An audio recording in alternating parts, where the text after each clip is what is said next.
Nos encontramos hoy día reunidos para tratar un tema de suma actualidad y de gran importancia, que es el tema de la gobernabilidad, el control político de la ética pública por el Parlamento, ¿no? O en el Parlamento. Eh, claro, ustedes comprenderán seguramente que este es un tema de total actualidad porque las relaciones entre el Poder Ejecutivo y el Poder Legislativo se han visto tensadas por la utilización o mala utilización, depende de cómo se evalúe cada tema, ¿no? De instituciones jurídicas muy importantes como son la cuestión de la vacancia presidencial, la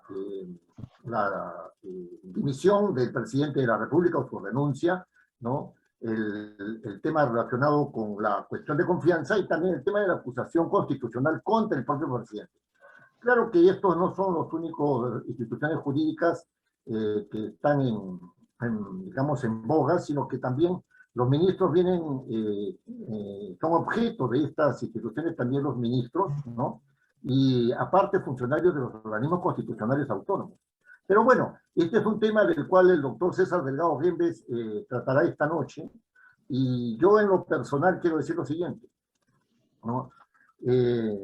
Y quiero aprovechar esta circunstancia porque es una circunstancia que probablemente me sea escasa, no porque esté en peligro de muerte, sino porque los tiempos no están para este tipo de ocasiones. Eh, Quiero decir lo siguiente, yo con don César Delgado Gembes tengo una relación amical de muchísimos años, ¿no?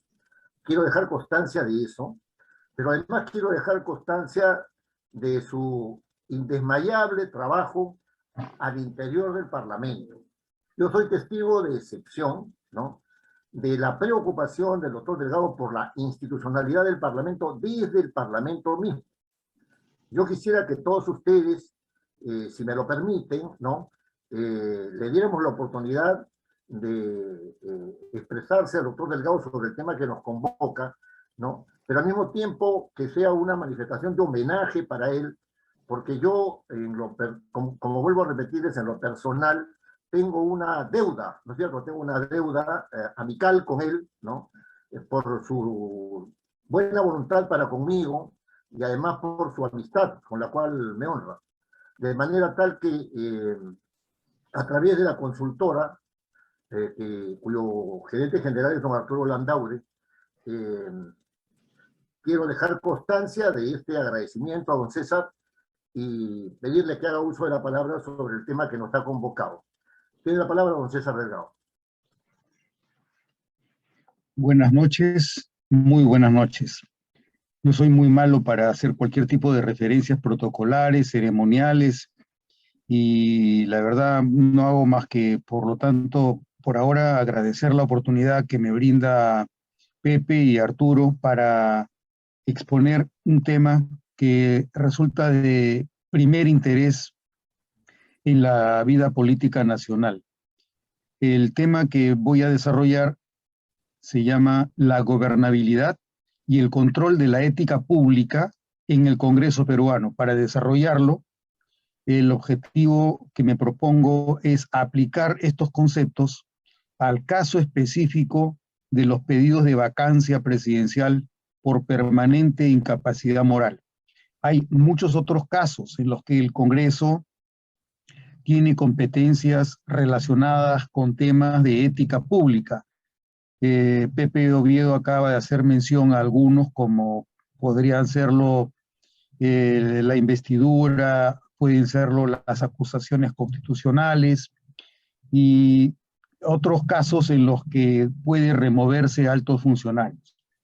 Esos casos, si bien es cierto, son parte de la función que tiene el Congreso en la vigilancia y monitoreo de la ética pública, no los voy a abordar de manera específica. Me voy a concentrar en lo posible en la cuestión que ha rondado el interés de nuestra comunidad política en relación con las experiencias recientes que hemos testimoniado.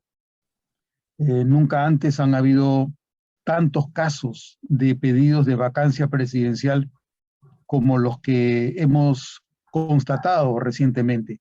En la época del señor Alan García hubo algunos tibios intentos de vacarlo, no prosperaron. En el caso del señor Ollanta Humala, incluso hubo algún pedido de un particular para vacarlo, pero en el caso del señor Kuczynski, como todos conocemos, sí han habido dos pedidos para vacarlo. El primero no prosperó y a raíz del segundo él presentó su renuncia. En el caso de igualmente del señor Martín Vizcarra, quien sucedió y reemplazó en el cargo al señor Kuczynski, también hubo dos intentos. En el primer intento no se alcanzó el número de votos y en el segundo sí se alcanzó y fue vacado. Entonces, en el siglo XXI tenemos dos casos de vacancia presidencial, como son el caso del señor Alberto Fujimori y el caso del señor Martín Vizcarra Cornejo. En el periodo actual también se han producido este tipo de intentos. Entonces, como resulta de especial importancia debido al carácter extraordinario que tiene vacar a un presidente de la República, interrumpiendo el mandato para el cual el pueblo lo ha elegido, me parece oportuno subrayar la misión que le corresponde al Congreso en la tarea de dirigir y de vigilar la ética pública. El tema de esta conversación, de esta charla, de esta exposición, pienso dividirlo en cuatro partes. En primer lugar, una aproximación a los conceptos de Estado moral y Estado de Derecho. El segundo tema será la ética en el Estado constitucional. El tercer tema de la exposición será la función de dirección y control parlamentario en el Congreso. Y el cuarto y último tema, los parámetros éticos de la vacancia y de la gobernabilidad.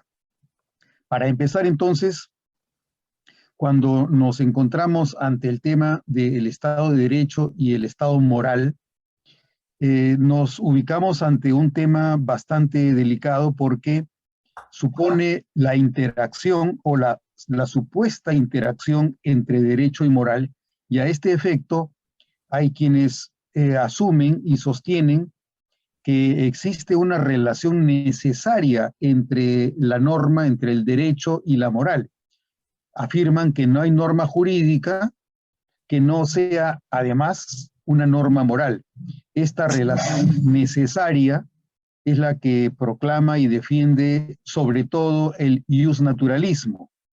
Se afirma que no hay norma jurídica que no sea además una norma moral. El derecho y la moral no están disociados. Hay una relación necesaria entre ambos. La segunda posición señala que ninguna norma jurídica contiene un mandato moral, que el mundo jurídico es un mundo positivizado a través de reglas y que no hay ningún tipo ni traza de moralidad dentro del cuerpo o de la organicidad del sistema jurídico. Se trata de una relación imposible y excluyente. Para el positivismo, ninguna norma jurídica contiene un mandato moral. Y una tercera posición en este dilema de la relación entre la moral y el derecho es la de quienes sostienen que hay que examinar el problema con cierta flexibilidad. ¿Por qué? Porque hay espacios contingentes en la relación entre el derecho y la moral. Hay una relación flexible. Esta posición es la que sostiene el realismo, que afirma que existen algunas normas jurídicas que contienen normas morales y otras que son estrictamente jurídicas. Por ejemplo, nadie duda que los casos de normas legales en las que se sanciona el homicidio, la violación o el robo, además de ser normas jurídicas, también son normas morales. Hay una superposición, hay una interacción recíproca entre moralidad y derecho. Pero hay otros espacios en los que esa relación no es tan clara, como por ejemplo en relación con el caso del matrimonio abierto, el matrimonio homosexual, el matrimonio gay, el aborto la pena de muerte. Estos son casos más dilemáticos y es posible que alguien sostenga que estamos ante un sustento moral de una norma legal, pero habrá quienes afirmen que esa es una decisión en la que la moralidad no participa, porque el propósito del derecho es regular relaciones de convivencia y sancionar comportamientos indeseables a propósito de la competencia que tiene el Estado para decidir sobre los supuestos permitidos y los supuestos proscritos. La ley es una norma social dictada por el Estado que es exigible judicialmente. A la vez, la moralidad contiene normas y estándares de conducta humana en relación con el bien y el mal. En el positivismo mismo, por ejemplo, podemos encontrar diferencias entre distintos autores. Por ejemplo, para Kelsen, él sostiene una lógica de positivismo no reductivo. Él habla de reglas que se reconocen porque hay como fuente una ley válida que exige su reconocimiento. Basta que la ley exija su reconocimiento, eso hace que la ley tenga vida propia. En tanto, hay otros autores como H.L.A. Hart que sostienen una posición positivista basada en lo que se llama la tesis de la facticidad o de la inseparabilidad del derecho y de los hechos, en tanto que para Kelsen existe separación entre derecho y hechos. El derecho es independiente de los hechos, para Hart no. Para Hart los hechos tienen y guardan relación con el derecho. Hart sostiene que las reglas se reconocen como tales porque hay hechos sociales en los que se verifica la efectividad del reconocimiento. Por eso Hart es conocido por su famosa regla del reconocimiento. Hay una regla que te dice que debido a la conciencia interior que tiene una comunidad sobre su propio orden, esta regla básica es la que reconoce que haya un Estado y hayan operadores del Estado que tengan competencias para decir qué es derecho y qué no lo es. Entonces, como vemos, el positivismo también distingue entre diversas alternativas. Ya podemos hablar entonces de reglas legales y reglas morales, pero siempre en algún caso hay un vínculo con la realidad, con los hechos. Entonces, en la formulación del Estado de Derecho, cuando se crea este concepto que se llama también el rule of law, o el concepto de Estado de Derecho, cuando hablamos de Estado de Derecho estamos hablando de un Estado en el que los comportamientos de las autoridades y de los particulares se rigen por el derecho, no se rigen por conceptos morales. Pero, como iremos viendo en el curso de esta exposición, también se ha introducido recientemente detrás del concepto de Estado de Derecho una formulación adicional como es la del Estado constitucional de derecho, en lo cual debe jugar un papel adicional en materia del desarrollo de la teoría jurídica, el papel de los valores y de los principios que son tipos de normas diferentes a las reglas. Cuando nos encontramos frente a una regla, toda regla tiene una imputación y es posible que se prevea una sanción. En el caso de los valores y de los principios son formulaciones generales que contienen pautas para optimizar las relaciones al interior de la comunidad, pero no admiten lo que se denomina la subsunción, es decir, no hay una manera de relacionar la realidad con la norma, de forma que si la realidad se ajusta a la norma resulta aplicable. La realidad queda subsumida dentro del derecho. El siguiente tema que quiero tratar es el de la ética del Estado constitucional. Ya hemos visto entonces, existe tres tesis básicas sobre la relación entre el derecho y la moral. Si es que la moral tiene o no algún vínculo con el derecho, si es que los valores forman o no forman parte de la teoría legal, del sistema jurídico o del comportamiento de los operadores en una sociedad determinada. Cuando hablamos de la relación entre el derecho y la moral, invariablemente tenemos que abordar la cuestión de la ética del Estado constitucional. ¿Por qué? Porque precisamente a diferencia de lo que ocurre con el Estado de Derecho, el Estado constitucional de derecho supone el reconocimiento de valores, de principios, de metas que trascienden la naturaleza de las reglas. Por lo tanto, si nos enfrentamos a valores o a principios, nos enfrentamos también a un espacio ambivalente, ambiguo e incierto. En esa incertidumbre es en la que debe desarrollarse las relaciones entre la autoridad y la sociedad. En el Estado de Derecho, lo que tenemos es una regla según la cual el poder se usa según el derecho, y por eso existe una división de poderes en la cual el órgano más importante en el Estado de Derecho es el Parlamento, que tiene primacía respecto de cualquier otro órgano estatal.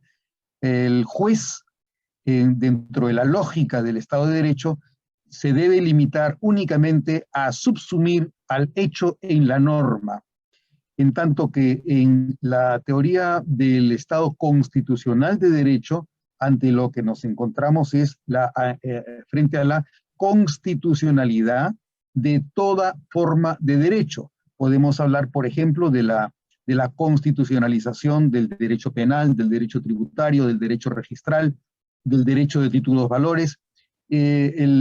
Cuando se habla del Estado constitucional de derecho, estamos hablando de la absoluta supremacía de la Constitución y de los principios y de los valores que la Constitución contiene.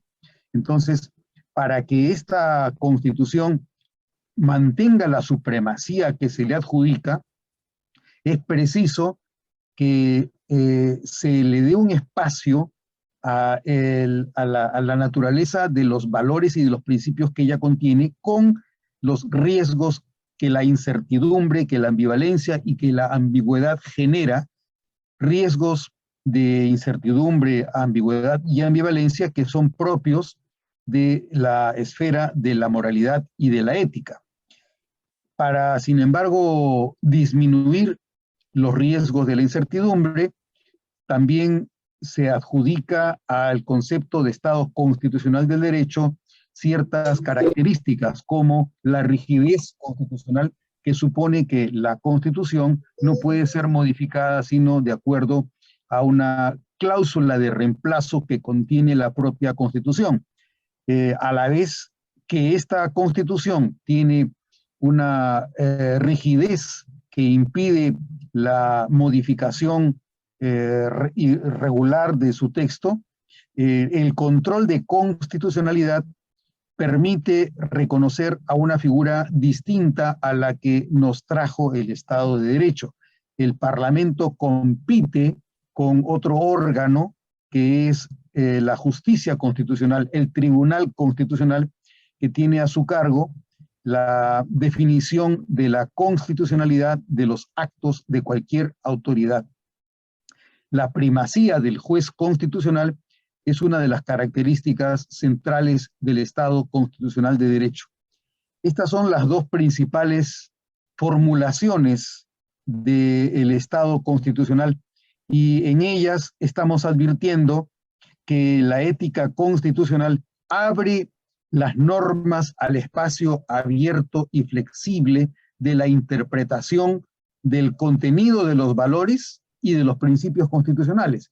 Entonces, al reconocer que la Constitución se encuentra en el ápice jerárquico de las normas en el Estado, estamos integrando dentro de la constitucionalización de la sociedad estos valores y estos principios que deben ser interpretados y que no son sujetos de subsunción por el juez, sino que debe buscarse la optimización del cumplimiento de estos valores y principios para que la Constitución se aplique de manera directa y concreta respecto de cualquier aspecto de la sociedad. A través de esta noción vemos cómo el concepto de constitución se convierte en una sustancia porosa, esponjosa, porque ya no más cabe afirmar con la radicalidad con la que ocurría hasta la primera mitad del siglo XX, la lógica de la separabilidad entre el Estado y la moral, debido a que al reconocer la lógica del Estado constitucional de derecho, estamos integrando dentro del aspecto normativo valores y principios que reconoce la Constitución, pero al reconocerlos también abre el debate respecto de las maneras, de las distintas maneras en las que se puede interpretar la optimización de los contenidos valorativos, axiológicos y de los principios que contiene la Constitución. La naturaleza del Estado constitucional supone el reconocimiento de valores que trascienden la lógica de las reglas. No es claro qué conducta concreta se espera que se aplique o realice, ni se prescribe una sanción específica en caso de alejamiento, enervamiento o minimización de los valores que la Constitución enuncia. El Estado constitucional integra principios y valores propios de la ética y de la buena gestión pública en el Estado. Positiviza los derechos humanos que definen el Estado liberal y además los del Estado social de derecho. ¿Cuáles son las características más importantes del Estado constitucional? En primer término, el Estado constitucional existe como una cultura de subordinación de todo poder e individuo a la Constitución. Existe una vinculatoriedad y sujeción a los principios y reglas constitucionales. En segundo lugar, otra característica del Estado constitucional es la sujeción a la Constitución como una manera de actuar de todo sujeto u órgano dentro del marco de las competencias o de las reservas que fija la Constitución y el respeto a las competencias y reservas ajenas. En tercer lugar, otra característica del Estado constitucional es que los valores más importantes en el Estado constitucional son los derechos fundamentales de la persona, así como todo principio o valor que la Constitución reconoce. Y por último, otra característica, la cuarta, es que el objetivo del Estado constitucional es regular el acceso y los límites del poder. La Constitución, como vemos, pretende codificar principios de limitación del poder. Es una garantía contra la constitución del poder. La Constitución tiene contenidos normativos. La Constitución es en sí misma un ordenamiento de carácter normativo, de carácter legal, de carácter jurídico, pero a la vez que contiene reglas, también contiene valores o principios. Las reglas son mandatos explícitos y específicos de resultados esperados. El procedimiento de su aplicación, como lo he mencionado, es la subsunción, en tanto que cuando nos enfrentamos a valores o a principios, nos encontramos con enunciados de aspiraciones de convivencia compartida en la comunidad política. El procedimiento de su aplicación, según lo he referido también, es la optimización de los valores o de los principios. Así como puede afirmarse que existe este Estado constitucional, uno de cuyos broqueladores originales podría decirse que fue Hans Kelsen. También existe una respuesta frente a las pretensiones del positivismo kelseniano, que no obstante su positivismo, le adjudica un rol supremo a la Constitución y aspira también a la maximización de los mandatos de optimización dentro de la sociedad. Para Kelsen, por ejemplo, el derecho es un sistema independiente y separado de valores y del mundo empírico. Para otros autores, una afirmación de esa naturaleza representa una abstracción que encubre la politización de la justicia, es decir, en nombre de la pureza del derecho se encubre, se oculta, se esconden las pretensiones subjetivas de quienes operando el derecho lo interpretan o lo aplican de una manera o de otra a través de el razonamiento o la argumentación.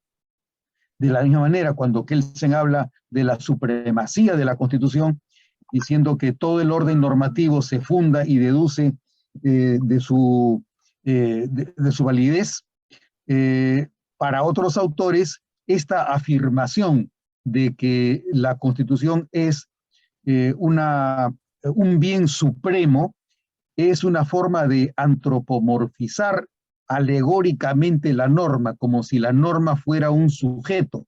La norma no es un sujeto, más bien se trata de una mitificación de una cosa. La Constitución es una cosa, y cuando le adjudico a la cosa una voz de la que carece y le antepongo como ventrílocuo la voz de un operador, estoy antropomorfizando el carácter cósico de la Constitución. Y como ese tipo de críticas existen otras más que, sin embargo, más allá de todo, no son objeto de reconocimiento por quienes sostienen de manera hegemónica, de manera monopólica, la primacía del Estado constitucional de derecho. El tercer tema que es parte de esta exposición es el tema de la dirección y el control parlamentario.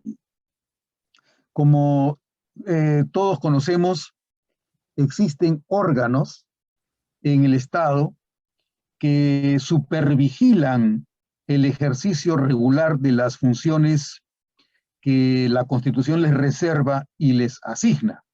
Por ejemplo, tenemos el caso de los procuradores generales que tienen la misión de cautelar los intereses del Estado.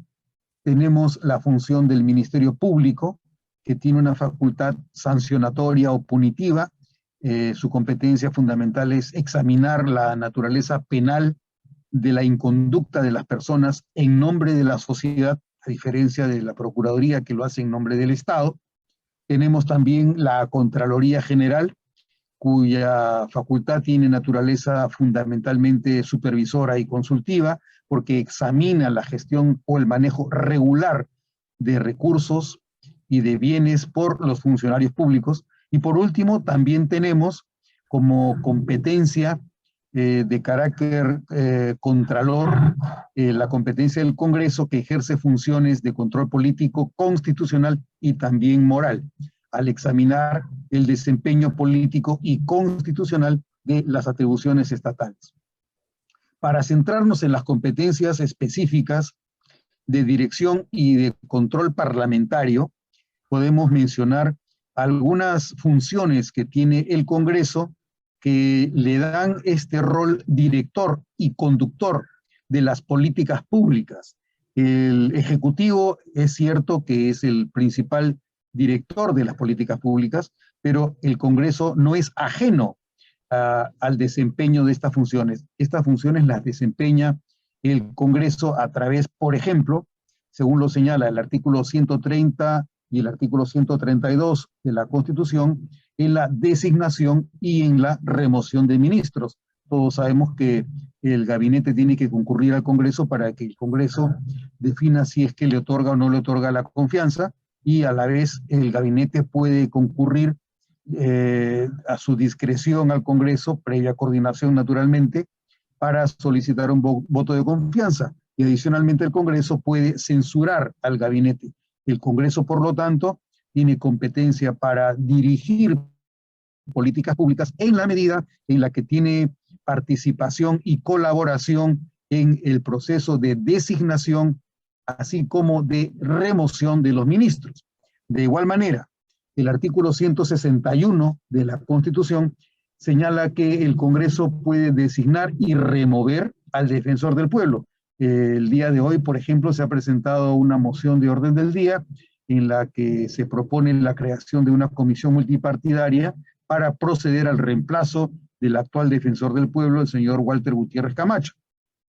Así como el Congreso puede designarlo, el Congreso también puede removerlo. Hasta ahora no ha ocurrido un caso en el que el Congreso haya removido a un defensor del pueblo.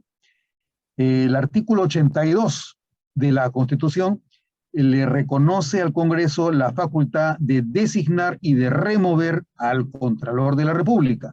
Esta capacidad, nuevamente, supone el vínculo que tiene el Congreso con una facultad de conducir políticas públicas, pero en la conducción puede también optar por remover a quien tiene a su cargo la dirección o la titularidad de un órgano importante en la constitucionalidad del Estado.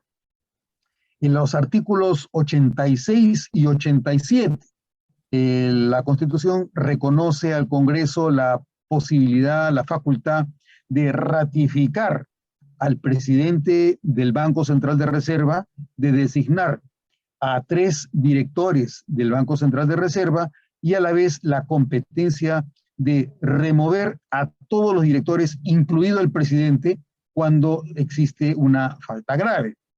Esta es nuevamente una facultad de dirección y de control del Congreso, porque a la hora de definir quién puede y quién no puede ser miembro del directorio del BCR, que es un órgano que tiene a su cargo una importante tarea en la definición de políticas fiscales, políticas monetarias, el Congreso participa de este proceso de conducción al que los italianos le llaman el indirizzo político. De igual manera, en los artículos 201, 99 y 100 de la Constitución le reconoce al Congreso la atribución de nombrar a los miembros del Tribunal Constitucional y, de acuerdo a los artículos 99 y 100, puede destituirlos. No puede removerlos, pero sí puede destituirlos, suspenderlos o inhabilitarlos a través del juicio político. Por último, el Congreso también participa de la función directiva y de control cuando remueve a los miembros de lo que ahora se denomina la Junta Nacional de Justicia, que antes se denominaba el Consejo Nacional de la Magistratura.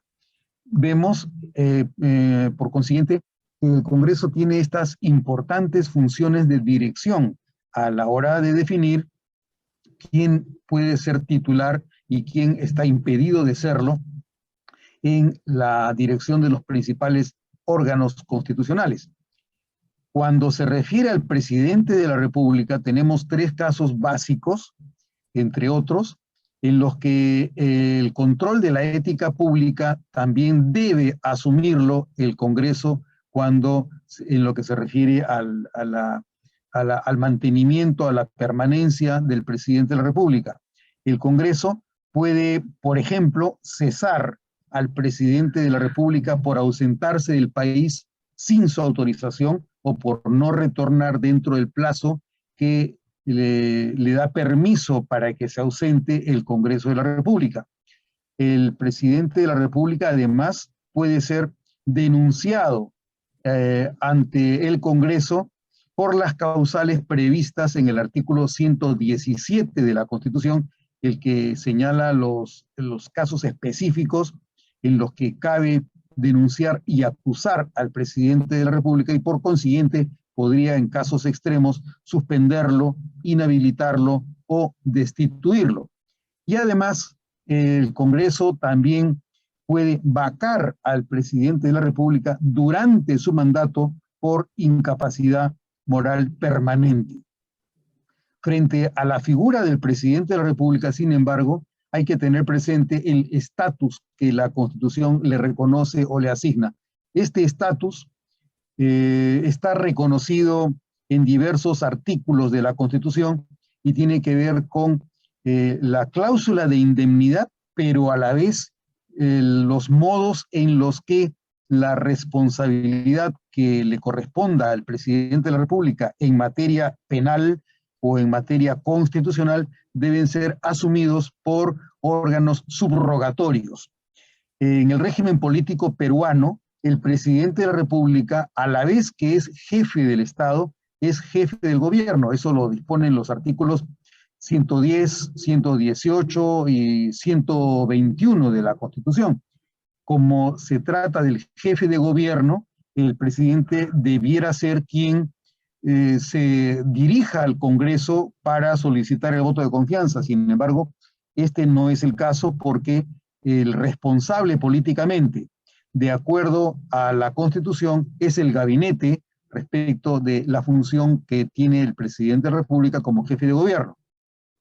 De acuerdo a la propia Constitución, el presidente es quien personifica a la nación. Tiene a su cargo la representación del Estado, las relaciones exteriores con otros estados, tiene la atribución de designar y remover al gabinete de ministros y dirige la política general de gobierno. Estas son las funciones centrales del presidente de la República. Sin embargo, no obstante que él tiene estas facultades y que es quien dirige la política general de gobierno y por lo tanto, en razón de lo cual él es jefe de gobierno, además de jefe de Estado, la Constitución prevé que el rol del presidente de la República como jefe de gobierno es materia de subrogación por el gabinete. Los ministros, por eso, lo dice la Constitución, son individualmente responsables por los actos presidenciales que refrendan, pero a la vez son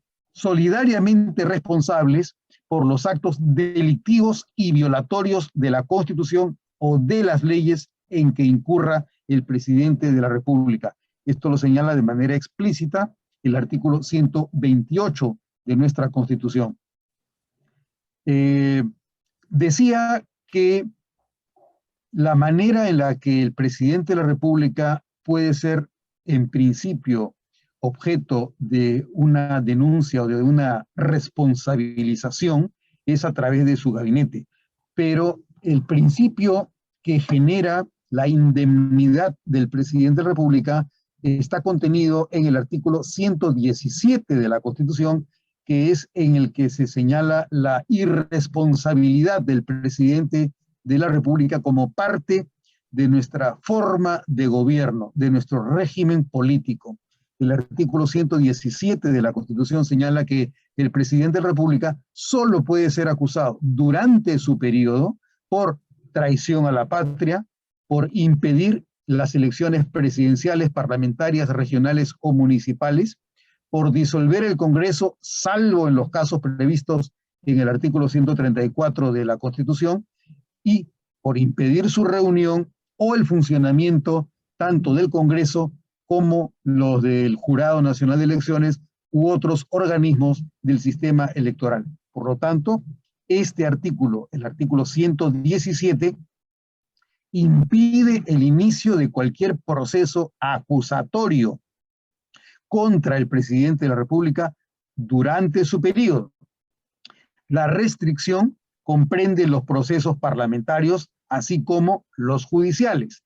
Todo proceso acusatorio debe suspenderse hasta la conclusión del periodo presidencial, excepto por las causas que el artículo 117 taxativamente indica. Esta condición de indemnidad y de irresponsabilidad que le reconoce la Constitución al presidente de la República, sin embargo, no está exenta de otro tipo de control que tiene a su cargo el Congreso. Ese tipo de control es el que se realiza más allá de los supuestos del artículo 117, que sí permite que se realicen algún tipo de denuncias como son los que se ha mencionado, la traición a la patria, la disolución del Congreso fuera del supuesto del artículo 134, impedir el funcionamiento o la reunión del Congreso. Sobre esos casos sí cabe denunciarlo, si es que el presidente los comete. Si el presidente no comete ninguno de esos supuestos, el presidente no puede ser denunciado, acusado ni afectado de ninguna otra forma, excepto por una condición que es la que motiva la parte central de esta exposición, que es la vacancia presidencial. La vacancia presidencial supone que existe un supuesto en el que el presidente de la República, de acuerdo al artículo 113, inciso 2, puede ser vacado, puede ser removido puede ser destituido cuando, de acuerdo al Congreso, él incurre en una permanente incapacidad moral.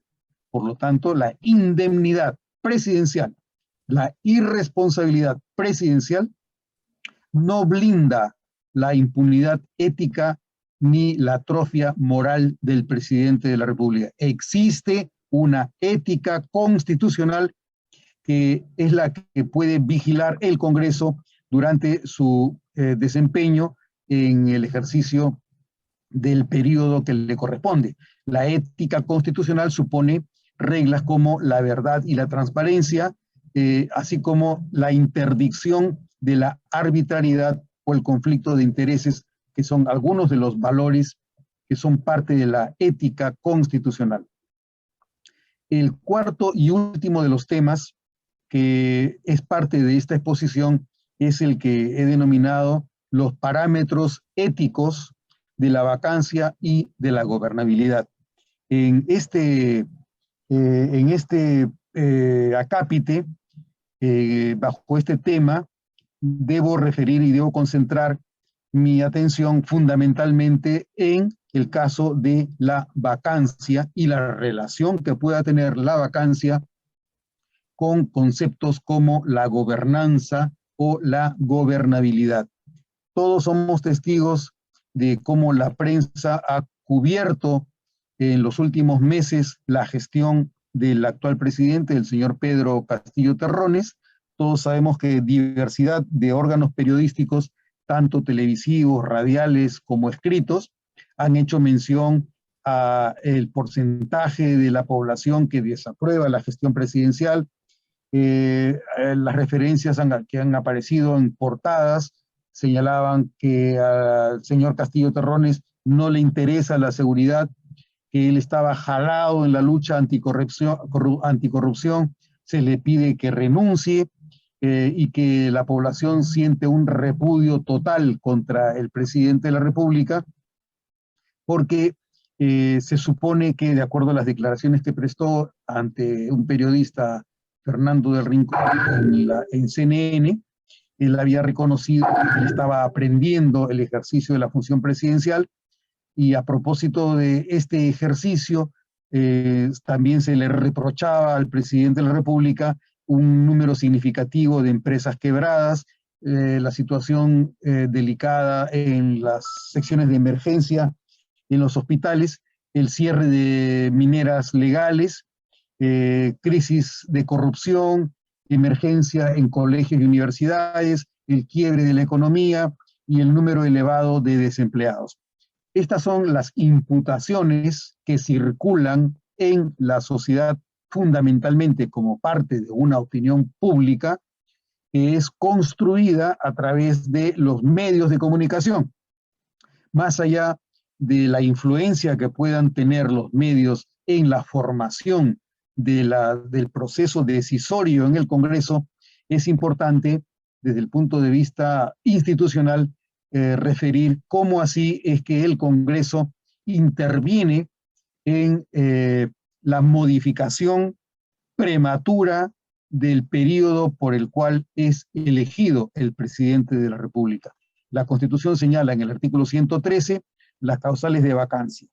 Las causales de vacancia son la muerte, la permanente incapacidad física o moral, la aceptación de la renuncia del presidente, su salida del territorio nacional sin permiso del Congreso o su no retorno dentro del plazo que el Congreso le autoriza, y la destitución del presidente de la República en juicio político por aplicación del artículo 117 y de los artículos 99 y 100 de la Constitución.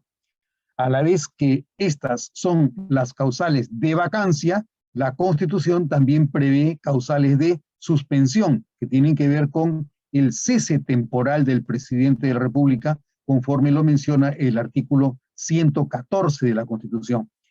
El cese temporal se produce, de acuerdo a la Constitución, por una incapacidad temporal, sin indicar si es que se trata de una incapacidad física o moral. A la vez que cabe la suspensión también cuando de por medio existe un proceso judicial luego del antejuicio seguido en su contra ante el Congreso como consecuencia de haber transgredido cualquiera de las faltas indicadas en el artículo 117, es decir, traición a la patria, disolución inconstitucional del Congreso, impedir el funcionamiento o reunión del Congreso o del Jurado Nacional de Elecciones, o impedir las elecciones presidenciales, parlamentarias, regionales o municipales. Frente a estas situaciones, uno de los criterios más importantes de ética pública para determinar la pertinencia de la permanencia del presidente de la República durante su mandato en el ejercicio de la función presidencial, existen dos conceptos centrales.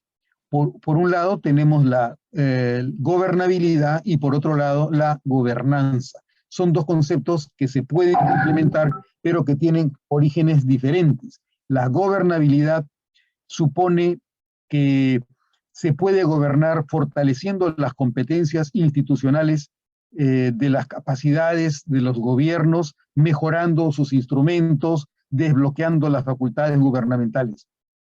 A la vez, la gobernanza supone que incluso dotando al gobierno y al Estado de las capacidades o de las competencias, mejorando sus instrumentos o desbloqueando las facultades que impiden una mejor gestión, incluso si se otorgara eso a la autoridad o al gobierno, eso no sería suficiente para gobernar y para dirigir la complejidad de la sociedad actual.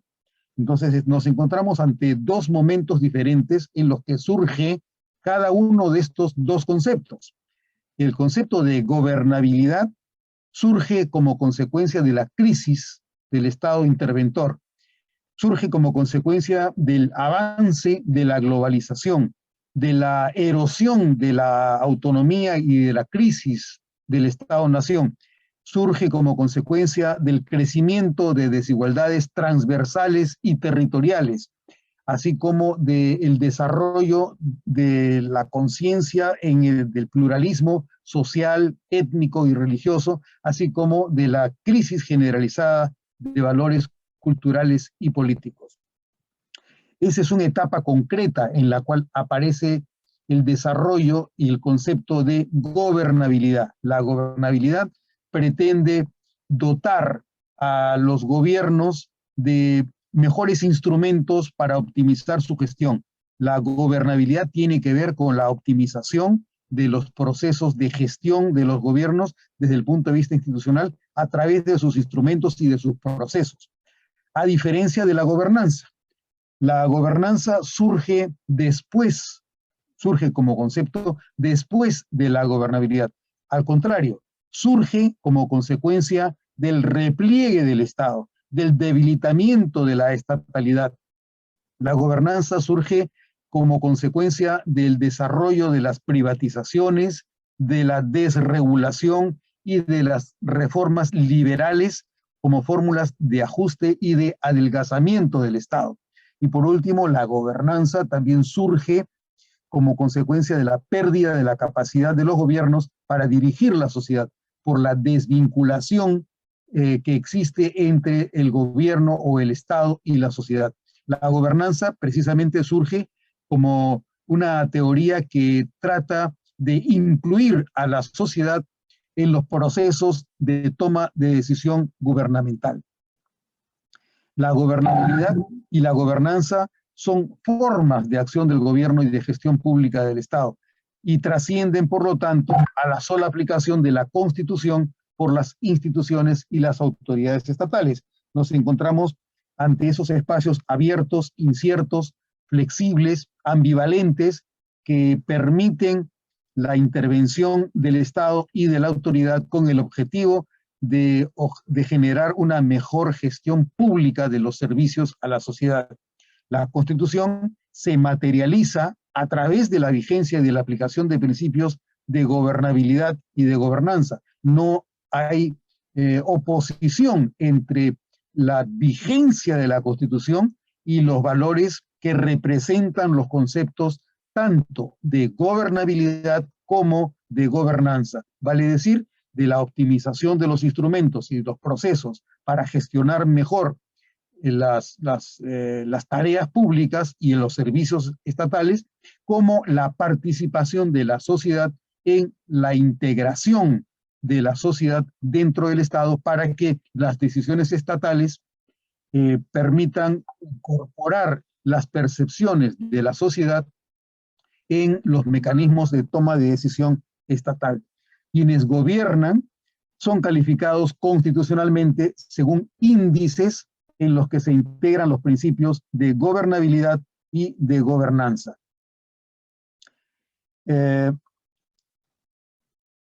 Según vemos, la gobernabilidad se refiere, por lo tanto, básicamente a la acción del gobierno para atender las demandas ciudadanas, pero atenderlas dentro del marco formal de las competencias que tienen los organismos estatales. Supone el funcionamiento efectivo del sistema político, del sistema electoral, del sistema de justicia y del sistema de seguridad colectiva. La gobernabilidad supone el funcionamiento del Estado en la atención de las demandas que la Constitución le fija al Estado y al gobierno. Las deficiencias en el funcionamiento efectivo de estos sistemas afecta la legitimidad y los índices de gobernabilidad de la autoridad a cargo del uso del poder y puede ser causa de una crisis de democracia y de gobernabilidad. Esto ocurre cuando las instituciones no cumplen con los perfiles de desempeño que se espera que tengan en el marco de las competencias institucionales de los órganos cuyos titulares pudieran carecer o ser ineptos en el ejercicio de las funciones. Por otro lado, la gobernanza se basa en el rol de los actores sociales y en su capacidad de definición, dirección e implementación de políticas públicas, para cuyo efecto el orden que favorece la gobernanza se basa en la materialización de procesos horizontales, activos y dinámicos de dirección política por la propia sociedad interconectada con actores estratégicos gubernamentales y privados. Frente a los conceptos de gobernabilidad y gobernanza, es necesario que se examine en qué medida cabe utilizar los déficits de gobernabilidad o de gobernanza, que son parte del cumplimiento y de la vigencia plena de la Constitución, en casos en los que haya reproche o haya discrepancia o disenso sobre el desempeño del presidente de la República, a quien se lo puede inculpar o se le puede imputar una causal de incapacidad moral permanente, de forma que quepa gestionarse su remoción en el cargo. Para este efecto, es preciso conocer cuál es la finalidad que tiene identificar criterios para el uso legítimo de la vacancia por incapacidad moral permanente. Probablemente uno de los conceptos primarios para definir cuál es la finalidad de la incapacidad moral permanente es tener claro el concepto de incapacidad moral permanente. Recientemente se ha cuestionado que el concepto de incapacidad moral permanente se refiera a criterios morales propiamente dichos y más bien se desplaza, se desliza el concepto de moralidad en un concepto que no aparece en la Constitución, pero que según algunos estudiosos tiene su mejor comprensión en los orígenes que tiene nuestro ordenamiento constitucional en su parentesco con el derecho francés. Estos autores, estos profesores, estos juristas afirman que el concepto de incapacidad moral permanente debe interpretarse como un concepto de incapacidad mental, vale decir, una deficiencia de carácter psiquiátrico o psicológico que impide el desempeño de las funciones presidenciales. La Constitución no señala que la incapacidad moral permanente impida el adecuado desempeño de las funciones presidenciales, ni tampoco se refiere al perjuicio que pueda causar, pero eso es parte de una racionalidad que se le atribuye a la naturaleza de la categoría incapacidad moral permanente. Entonces, quienes afirman que incapacidad moral permanente equivale a incapacidad mental permanente, pueden afirmar que estas incapacidades mentales tienen un origen de carácter químico, genético, fisiológico, neurológico, etcétera. En cuyo caso, si nos encontráramos ante ese supuesto, habría quien afirmara que ese tipo de incapacidades mentales es reductible al concepto de incapacidad física permanente, porque si es parte de la naturaleza química, genética, fisiológica o neurológica de las deficiencias advertidas en el comportamiento del presidente de la República, obviamente esas deficiencias de base neurológica, química o genética tienen una base física, material. No se trata de un comportamiento que tenga que ver con el incumplimiento de valores o de principios por el presidente de la República. Lo que cabe advertir entre quienes pretenden que el concepto de incapacidad moral permanente se transforme en incapacidad mental, lo que cabe advertir es cierta desconfianza en el concepto de valor, de principio, de moralidad o de ética, porque se asume que recurrir al concepto moral para descalificar al presidente de la República tiene una base subjetiva, y si es una base subjetiva, tenemos que actuar de manera escéptica y desconfiar en el uso correcto de esta atribución por el Congreso de la República, porque la calificación de lo que sea moral o de lo que no sea moral tiene naturaleza subjetiva, y por lo tanto, debido a la subjetividad del juicio que pueda tener el Congreso, pueden cometerse errores o yerros muy graves. Entonces, precisamente, frente a las advertencias o a las suspicacias que existen respecto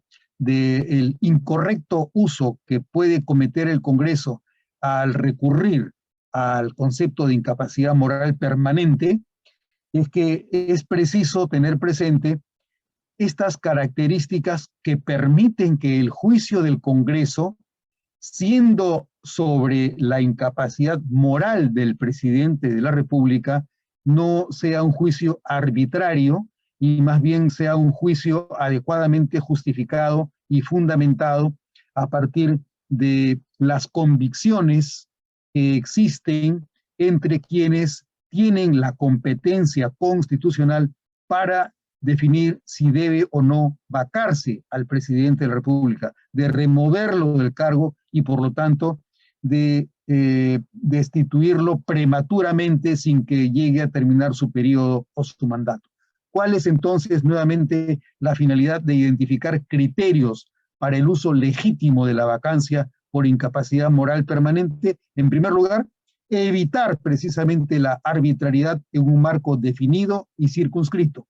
Si lo que queremos es que el uso de la vacancia observe pautas mínimas, razonables, y no más bien caprichos subjetivos que actúen sobre la conducta del presidente de una manera arbitraria, de lo que se trata al buscar criterios para los usos legítimos de la vacancia, de lo que se trata es de evitar la arbitrariedad, fijando parámetros, pautas y un marco definido y circunscrito que permita que el Congreso declare esos fundamentos como parte de una convicción que se forma para vacar, remover o destituir al presidente si advierte la fundamentación suficiente para calificar la suya como una incapacidad moral permanente.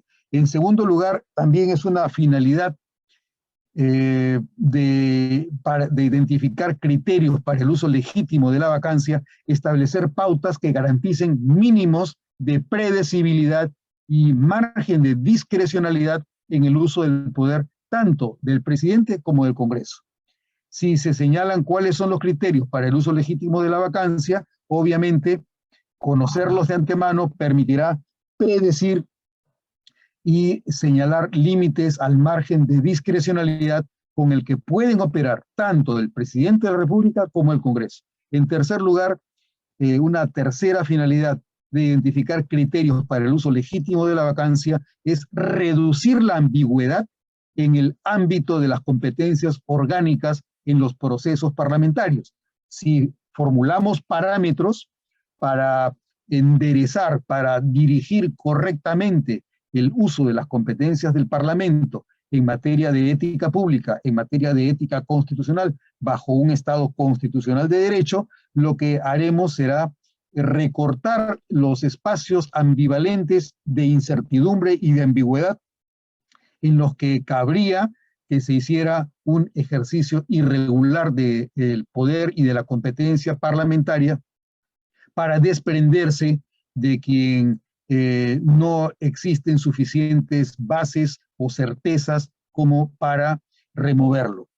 En cuarto lugar, otra finalidad es asegurar óptimos de usos democráticos del poder, porque si el Congreso es un órgano democrático y el presidente de la República ha sido democráticamente elegido por el pueblo, es necesario que el uso de la vacancia sea compatible e integre el valor del principio democrático dentro de las competencias funcionales del Congreso, de forma que cualquier acto de remoción no riña, no contradiga y sea congruente con el principio democrático en razón del cual el Congreso de la República puede actuar como representante del pueblo en la remoción de quien es indigno en el desempeño y en el puesto presidencial. Y por último, la quinta finalidad de identificar criterios para el uso legítimo de la vacancia presidencial es disminuir el riesgo de concentración del poder en el régimen político. Y esto va tanto por el lado del presidente de la República como por el lado del Congreso. Si contamos con parámetros, obviamente tenemos la posibilidad de disminuir el riesgo de concentración del poder en el régimen político. ¿Ante qué nos encontramos cuando hablamos de la moralidad en el sistema político? Para muchos, hablar de moralidad es generar un espacio en el que podríamos más bien dar libertad para formas injustas en el ejercicio del poder. Pero si utilizamos las competencias con criterio ético y moral, nos encontramos ante una alternativa muy importante que es el ejercicio responsable del poder. Si esperamos que los operadores emitan un juicio racional, obviamente estamos fundando la moralidad política en un criterio que permite reconocer a través de la argumentación y de la fundamentación una justificación para las decisiones que tomen quienes representan al pueblo. La moralidad ciertamente es una apreciación, una preferencia, una convicción, es un enfoque de carácter distinto al que corresponde a los hechos físicos o naturales. Cuando yo realizo un juicio moral, no estoy afirmando lo mismo que cuando digo llueve o tiembla la tierra o hay un huracán.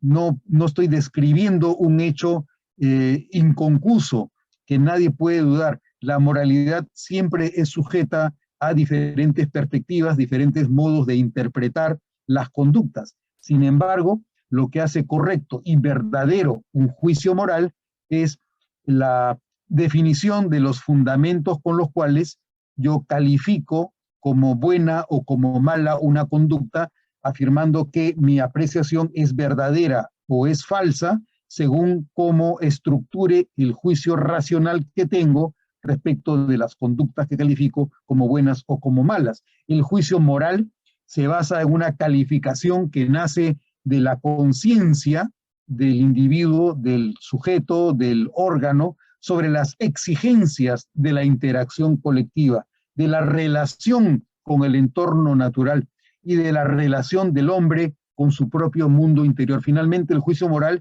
es un juicio que se elabora desde la conciencia de cada persona. Si soy genuino, si soy auténtico, si soy responsable con mis actos, ese acto de convicción es el que, desde el que se fundará mi decisión moral respecto de la conducta de otra persona. La moralidad es el espacio dentro del cual una persona realiza el bien y está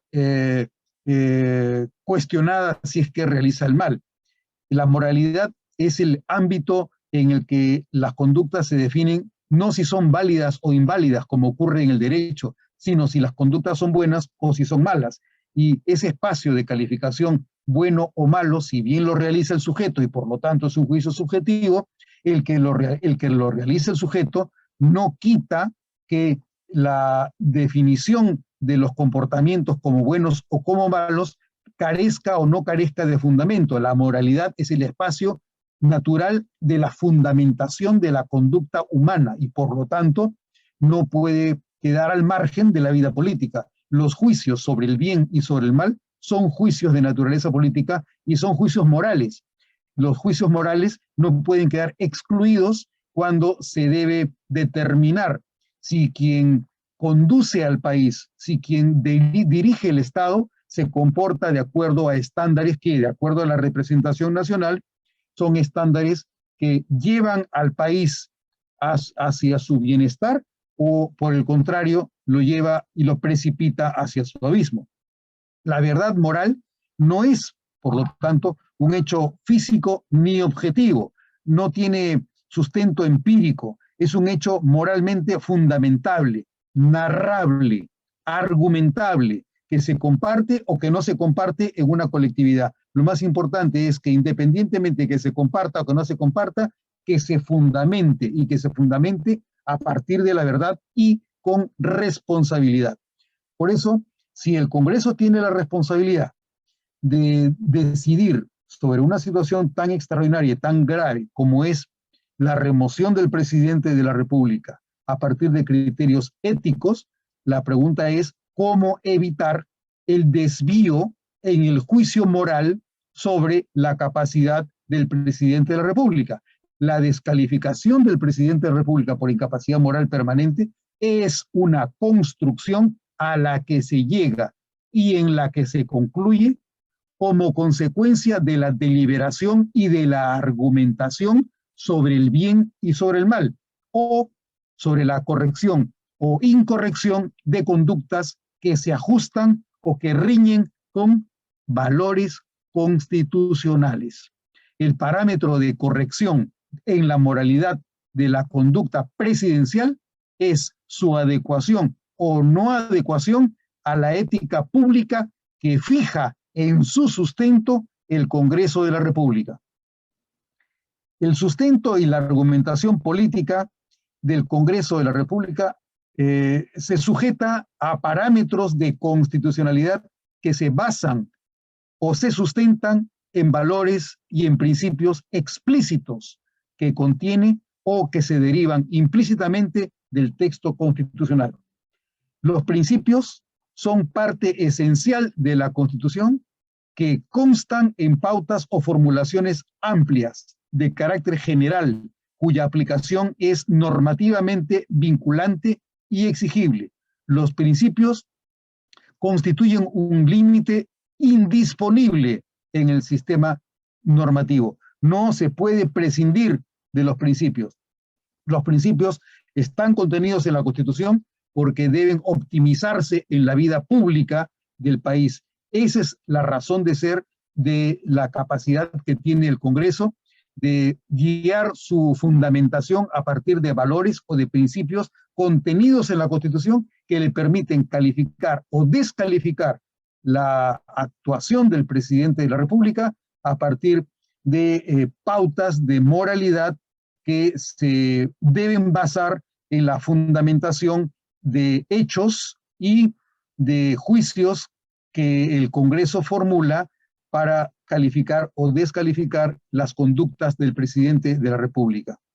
La ética constitucional, por lo tanto, supone el ejercicio de responsabilidades de la autoridad en un marco de corrección que no tolera actos de indignidad ni de condonación del mal, que rechaza la conciencia colectiva. Ese juicio lo emite el Congreso. El Congreso dice, la conciencia colectiva, yo soy parte de la conciencia colectiva, y a partir del juicio que yo me formo, yo puedo fundamentar que este comportamiento del presidente de la República no es condonable, no es tolerable, es repudiable, es rechazable, es reprobable, y por lo tanto debo utilizar la competencia que la Constitución me reconoce para descalificar la permanencia del presidente de la República en el cargo.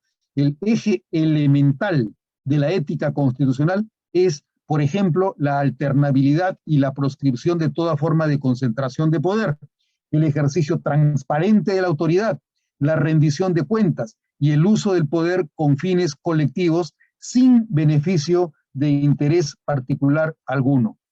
Parte de la ética constitucional la constituye la afirmación del régimen democrático contra toda forma de acceso al poder que no sea por intermedio de la voluntad popular en elecciones libres, el ejercicio funcional en el marco institucional del país y la confrontación de modos violentos de dominación política o de sujeción a intereses del narcotráfico, la corrupción o la trata de personas. Finalmente, en una propuesta de remoción del cargo del presidente de la República, está en juego la colisión y la tensión entre la estabilidad política y la gobernabilidad del país, la gobernanza del país, y los efectos perjudiciales de la permanencia de un presidente que realiza actos o que adolece de fallas de juicio moral en el desempeño de sus responsabilidades en la conducción del país. Si se vaca o no se vaca a un presidente es además una cuestión constitucional, una cuestión moral. Por eso debe justificarse y fundamentarse la decisión de removerlo, y por eso es que carece de sustento constitucional una decisión de destituir insuficientemente argumentada o fundamentada. Esto quiere decir que no basta con que en el Congreso haya un número de votos determinado, si es que estos votos no avalan ni amparan una debida fundamentación de acuerdo a parámetros que son los que voy a formular en un momento. El margen de acción del Congreso en un contexto de incertidumbre supone ponernos delante de algunas preguntas o de interrogantes. ¿Cómo se cuenta con esos mínimos racionales e indispensables de certeza y seguridad ética y constitucional para remover al presidente de la República? Esa es la pregunta que debe hacerse quien debe ejercer la competencia de vacar al presidente de la República. ¿Qué fin justifica la vacancia por incapacidad moral permanente? La permanencia del presidente debe representar mayor daño que su remoción en la estabilidad, gobernabilidad y gobernanza del país. Esa es la pregunta central. Si la permanencia del presidente representa mayor daño que su remoción en la estabilidad, en la gobernabilidad y en la gobernanza del país, nos encontramos ante un supuesto en el que debe pensarse que es mejor vacarlo a que el presidente continúe desempeñándose, creando daño y perjuicio para la sociedad, para la patria y para la República. ¿Cómo se decide correctamente, cómo decide correctamente quien aplica la Constitución sobre la vacancia presidencial? ¿En qué caso vacar a un presidente por calificarlo como moralmente incapaz? ¿Cuándo la vacancia adquiere prioridad sobre la necesidad de gobernabilidad y estabilidad en la conducción del país? ¿Cuándo debe priorizarse la gobernabilidad y cuándo el presidente es una causal de falta de gobernabilidad? Esa es la pregunta que tiene que responderse en la fundamentación con la que se presenta la petición de vacar al presidente de la República.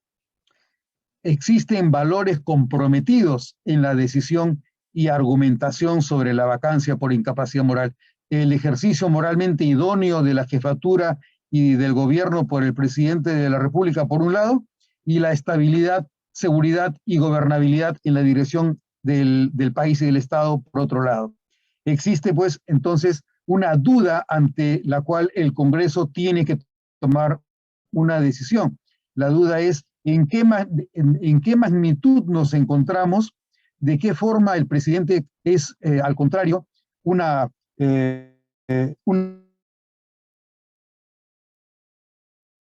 causal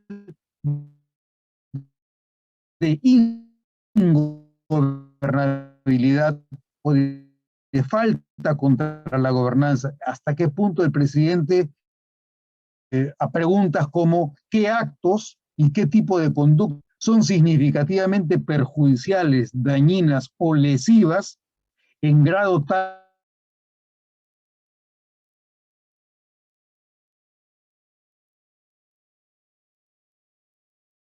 de vacarlo o destituirlo? La voluntad del Congreso debe decidirse según argumentos con los que quepa justificar razonablemente la protección de un fin constitucionalmente superior que la permanencia de quien daña con sus actos y conducta la conducción y gobierno del país.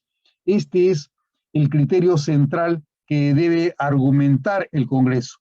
Por eso, en fin de cuentas, estamos ante supuestos en los que el Congreso puede realizar un uso idóneo o inidóneo de la facultad que le reconoce la Constitución para vacar al presidente de la República, independientemente de la indemnidad y de la irresponsabilidad con que lo blinda el artículo 117 de la Constitución, pero que el artículo 113 lo faculta para que pueda evaluar, monitorear, vigilar la manera en la que se desempeña el presidente de la República para mejorar el nivel de bienestar del país.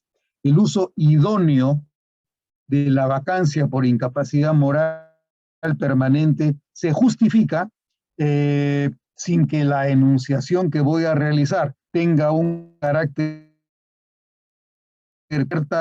ciertos criterios o ciertas pautas. Yo he pensado en ocho criterios u 8 pautas que pueden servir como parámetro para la argumentación que deba contener desde el punto de vista metodológico la decisión de vacar al presidente de la República.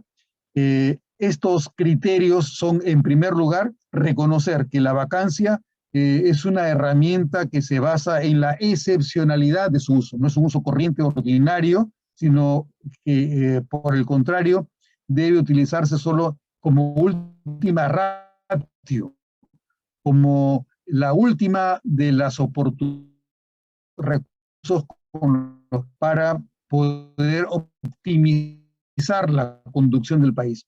En segundo lugar, otro requisito es la evidencia y certeza disponible sobre el protagonismo que califica gravemente para mantenerse en el ejercicio del más alto puesto de contar con el cumplimiento de reglas de idoneidad en la vacancia presidencial por incapacidad moral permanente, es la magnitud, intensidad, gravedad de la incapacidad, hechos, acciones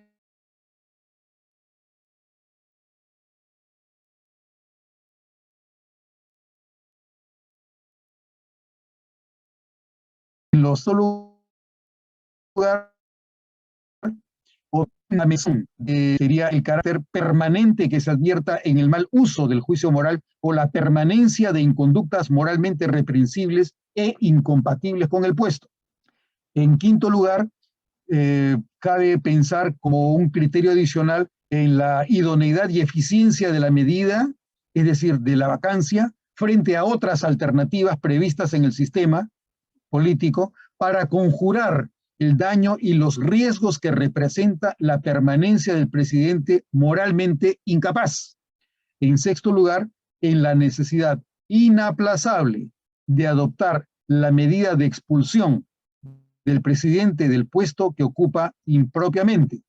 En séptimo lugar, en la adecuada proporción entre las faltas morales que se le imputa al presidente de la República y la necesidad de licenciarlo en el ejercicio del cargo mediante el de su vacancia. Y por último, el octavo criterio dentro del cual debe utilizarse el ejercicio de la potestad de vacar al presidente es el último criterio que forma parte de estos parámetros, es la importancia política y constitucional de usar esta medida para dar por satisfecho el equilibrio institucional y la necesidad de contar con un gobernante adecuado en el ejercicio de la función de presidente de la República.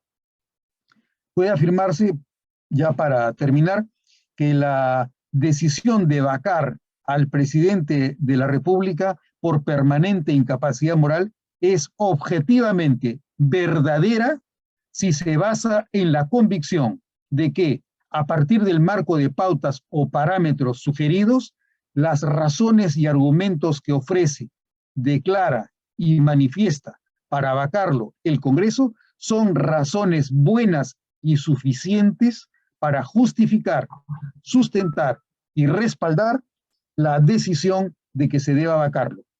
Es la verdad en el carácter y en la calidad de los argumentos en los que se basa la convicción de vacar al presidente por permanente incapacidad moral lo que determina que la decisión sea objetivamente a la vez una decisión ética y constitucional para cortar prematuramente la decisión del pueblo de elegir a un presidente para que cumpla el mandato popular por la integridad de su periodo. Y ya para concluir, podríamos afirmar que si en el marco de las pautas o parámetros propuestos, las razones que expresa el Congreso en su decisión de vacar al presidente de la República por permanente incapacidad moral fundamentan y justifican que es mayor el daño que sufre la gobernabilidad y la gobernanza del país, dejando que sobre quien se tiene la convicción de que con sus actos, juicio o conducta negligente, culposa o malintencionada, perjudica a la República y el régimen democrático, culmine su periodo, la decisión del Congreso en ese supuesto habrá cumplido con los estándares de ética pública que consagra nuestra Constitución política. La decisión del Congreso en ese caso podrá ser una decisión pública, objetiva, política, con argumentos constitucionales razonables y al amparo de estándares de ética pública suficientes. Con esto doy por concluida mi exposición y quedo a su disposición para los comentarios o las aclaraciones que crean necesario que realice. Muchas gracias. Muchas gracias, doctor César Delgado. En realidad hay bastante que conversar y que discutir respecto de su enjundiosa exposición. Yo empezaré diciendo, don César, que siempre me ha rondado la duda de que si no hubiera este inciso 2 del artículo 113 de la Constitución, donde se puede vacar al presidente por incapacidad moral permanente, es decir, si no existiera esta disposición, estaríamos ante un régimen en el cual el presidente de la República sería inimputable mientras esté en el poder. Y en este caso, si se puede hablar de una persona que puede ser objeto de imputación, esto quedaría librado un poco a quienes creen que el comportamiento del presidente es un comportamiento que, que sin ser necesariamente delictivo, es un comportamiento que no es digno del que ostenta la primera magistratura. Es decir, a nadie le van a imputar penalmente ser borracho, ser mentiroso, etcétera. Pero no están, no son comportamientos que sean aceptables socialmente. Cuando se dice que yo discrepo un poco siempre cuando dicen que la moralidad es de carácter subjetivo, ¿no?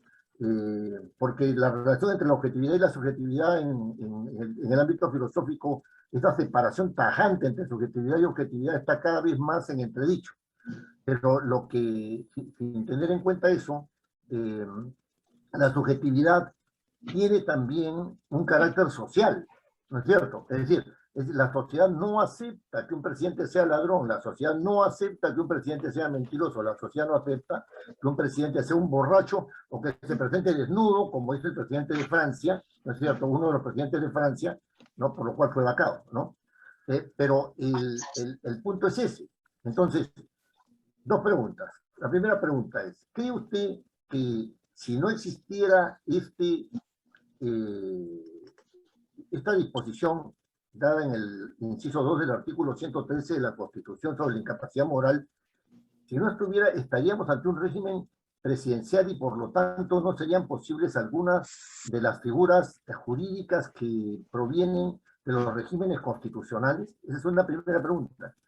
Y la segunda pregunta es, ¿cree usted que la moralidad de un presidente puede decirse que sea un acto subjetivo cuando en realidad es una posibilidad que se da por intersubjetividad de los miembros del Congreso, ¿no? O sea, no es un acto corporativo, no es un acto individual. Dejo en su consideración estas preguntas. Bueno, si debo responder en este momento, me parece que mi observación sería, en primer lugar, si bien es cierto que estamos ante un régimen presidencial y por lo tanto un régimen en el que el presidente de la República tiene poderes significativos muy fuertes en relación con los otros poderes del Estado, el Congreso y el Poder Judicial, si bien eso es cierto y es característico de un régimen presidencial, está por definirse antes si efectivamente el nuestro es un régimen presidencial o si se trata de una derivación de un régimen presidencial, como lo califican algunos autores, en el sentido de que es un régimen de presidencialismo parlamentarizado en el que hay competencias que asume el Congreso que no son propias de un régimen presidencial, una de las cuales, en el caso nuestro, es la calificación que puede realizar el Congreso respecto de la conducta del presidente de la República.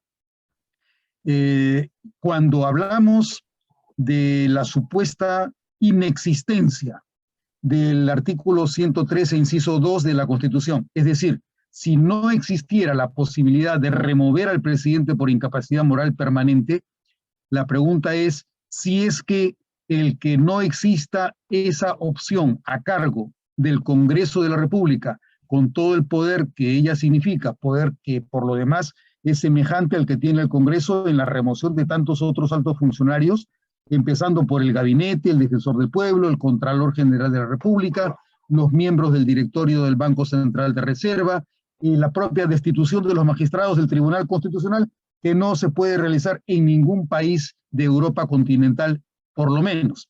Entonces, si ese es el supuesto en el que el Congreso careciera de esa facultad de dirección de las políticas públicas, de todas maneras nos encontraríamos con el reconocimiento de opciones como las que tiene el artículo 117, que permite la acusación del presidente de la República cuando comete un acto de traición a la patria, cuando disuelve inconstitucionalmente al Congreso, cuando impide el funcionamiento o la reunión del Congreso, o cuando impide la realización de elecciones presidenciales, parlamentarias, regionales o municipales. Entonces, siempre existe esta posibilidad, pero más allá de esa posibilidad, obviamente también tenemos otro tipo de responsabilidades de carácter subrogatorio, como son las que reconoce la Constitución cuando señala que los ministros son individualmente responsables por los actos presidenciales que refrendan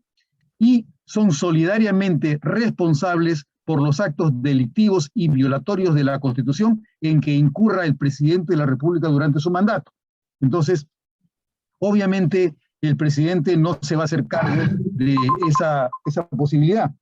Me imagino que esta sería una de las alternativas que generaría la definición del nuestro como un régimen de gobierno que se aproxima. Doctor, ¿podría activar su... Sí, sí. Bueno, decía que el régimen seguiría siendo un régimen presidencial en la medida que es el gabinete el que responde ante el Congreso y el presidente de la República no asume esa responsabilidad sino hasta que haya concluido su mandato. ¿Cuál es el riesgo? El riesgo es que dentro de la naturaleza parlamentarizada de nuestro régimen presidencial, si el Congreso se pone duro respecto del gabinete que solidariamente es responsable ante el Congreso, el presidente de la República, luego de 2 denegatorias de confianza o de 2 censuras, podría disolverlo. Entonces, nos encontraríamos ante un supuesto de concentración del poder.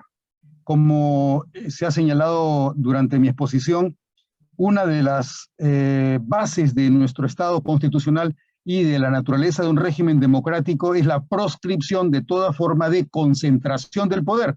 Entonces, la razón de la existencia del artículo 113, inciso 2 de la Constitución, que permite la culminación prematura del mandato del presidente de la República, es una válvula de escape que regula y equilibra el poder entre el Ejecutivo y el Congreso, porque en caso de desatinos o de formas inidóneas de desempeño del presidente de la República por hechos, conductas o juicios reñidos con la moral tal como la califica, la fundamenta y la argumenta el Congreso, esos hechos, juicios o conductas son impropios del ejercicio del presidente de la República porque atentan contra un concepto básico que no es congruente con la ética pública que reconoce nuestra Constitución.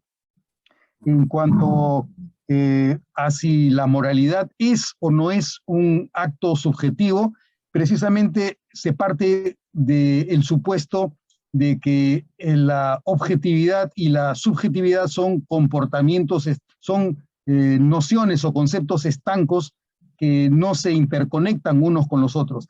Mucho se desconoce, se desmejora la posición de quienes hablan de que los juicios morales son subjetivos. Efectivamente, cada vez que tenemos a un sujeto, el juicio de esa persona frente a un hecho físico será el juicio de un sujeto. O sea, no se puede desconocer, por ejemplo, cuando se habla de la facultad que tiene el Tribunal Constitucional para declarar inconstitucional una ley o para dejar sin efecto decisiones como el nombramiento de un magistrado del Tribunal Constitucional, como ocurrió en el caso del señor González de Ortiz de Ceballos. Se habla de que la decisión del Tribunal Constitucional es inimpugnable, porque son la última autoridad. Más allá del Tribunal Constitucional no hay nadie, es el que puede decir todo. La pregunta es, ¿cabe endiosar a los magistrados del Tribunal Constitucional como si fueran sujetos premunidos de una infalibilidad superior a el dogma de la infalibilidad pontifical que se le reconoce al Papa desde el siglo XIX? Nos encontramos ante un supuesto en el que no podemos desconocer que somos sujetos. Incluso cuando se habla, por ejemplo, ¿cuánto frío hace? El frío siempre puede medirse en función de los sujetos que lo sienten o que no lo sienten. ¿Cómo desconocemos la dimensión de la sensación que tiene el ser humano? Quiere decir entonces que nuestro juicio no puede ser objetivo cuando hablamos del frío o del calor, o cuando hablamos de la corrección o de la incorrección. Por ejemplo, un padre le dice a su hijo, no te portes mal. ¿En qué consiste el portarse mal y en qué consiste el portarse bien? El juicio del padre, por ser subjetivo, es malo y por lo tanto no admite una noción de verdad. Cuando hablamos de subjetividad en los juicios morales, lo que tratamos de hacer es minimizar, disminuir o eliminar el carácter moral de las conductas de las personas, que si se fundamentan correctamente a partir de la razón y si se desarrollan a partir de convicciones, la moralidad es un juicio a partir de convicciones. Yo tengo la convicción que algo es así, pero mi convicción debe ser una convicción responsable, que colabora con los hechos, que colabora además con la tradición de la cual yo soy parte y que me permite integrar dentro de mi decisión conceptos que son comunes a la historia de la cual yo formo parte, a la cual, de la cual yo pertenezco, la cual me da a mí mi propia identidad. Si yo califico como inmoral una conducta, esa calificación, para ser responsable, debe haberse realizado a partir del reconocimiento de una base que es compartida colectivamente. Si se comparte colectivamente, debe afirmarse que se trata de una afirmación subjetiva basada en los valores comunes. El contar con valores en una sociedad no hace que la sociedad sea una sociedad deleznable, ni que sus valores sean absolutamente relativos o no valgan. El escepticismo o el eclecticismo respecto de los criterios de moralidad riñen con una concepción que permite la dirección y la afirmación de un tipo de sociedad, de un tipo de Estado y de un destino común para los pueblos. Muchísimas gracias, don César, por su exposición. Okay. Estamos nosotros muy agradecidos por todos los motivos de reflexión que nos ha dejado. Yo vuelvo a reiterar no solamente mi agradecimiento, sino mi admiración por que cada vez que lo escucho no solamente me da información, sino que me da motivos de reflexión. Estoy hablando de manera personal. Y a todos los demás que han asistido a esta reunión, les agradezco la gentileza de su asistencia a la convocatoria y doy por finalizada esta exposición del doctor Delgado. Muy buenas noches.